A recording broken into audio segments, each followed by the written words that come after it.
बिस्मिल्लाहिर्रहमानिर्रहीम, अस्सलाम वालेकुम। हाँ जी, तो ये हमारे पीछे खड़ी है जी बाई व्हीलर। हाँ जी, ये है जी बाई व्हीलर जी। तो ये बड़ी बड़ी गाड़ियाँ जी हम आपको क्यों दिखा रहे हैं। आज का हमारा मौजू है जी कि फॉरेनर जो है वो मलेशिया में ड्राइविंग कर सकता है कि नहीं। अगर फॉरेनर मलेशिया में ड्राइविंग कर सकता है तो वो कौन सा व्हीकल जो है उसको उसका लाइसेंस उसको मिल सकता है। हाँ जी, बिल्कुल ऐसी बात है। फॉरेनर जी मलेशिया में जो हैवी ड्यूटी जो ट्रेलर है ना, व्हीकल है, जैसे कि ये बाई व्हीलर है, ये या इससे छोटी गाड़ी कोई भी जो कहें तो ट्रेला नुमा जो होती है, वो बिल्कुल भी फॉरेनर नहीं चला सकता।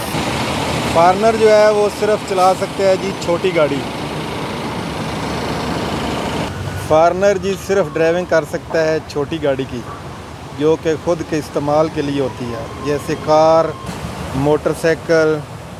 कार का लाइसेंस जो है ना वो फॉरेनर को मिल जाता है, और मोटरसाइकिल का लाइसेंस भी जो है ना वो फॉरेनर बनवा सकता है। लेकिन इस तरह के जो हैवी ड्यूटी व्हीकल है ना, उसका लाइसेंस जो है ना वो फॉरेनर को अलाउ नहीं है। इस तरह की जो हैवी ड्यूटी व्हीकल है ना, ये सिर्फ लोकल बंदा चला सकता है जिसके पास आईसी है। लेकिन जो मोटरसाइकिल है और जो कार है, इसका जो है ना किसी वीज़े पे भी लाइसेंस मिल जाता है। वो सिर्फ वर्क परमिट होना चाहिए, वो चाहे कंस्ट्रक्शन का हो या हो जी प्लांटेशन का, कोई भी वीज़ा होना चाहिए। उस पर जो है ना वो कार और मोटरसाइकिल का लाइसेंस जो है ना वो मिल जाता है। या फिर जो वैन खुद के इस्तेमाल के लिए होती है, उसका भी लाइसेंस मिल जाता है।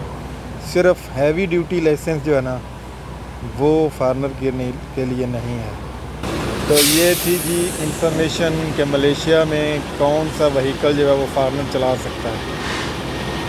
ओके, अल्लाह हाफ़िज़, बाय बाय, मिलते हैं एक नई वीडियो में।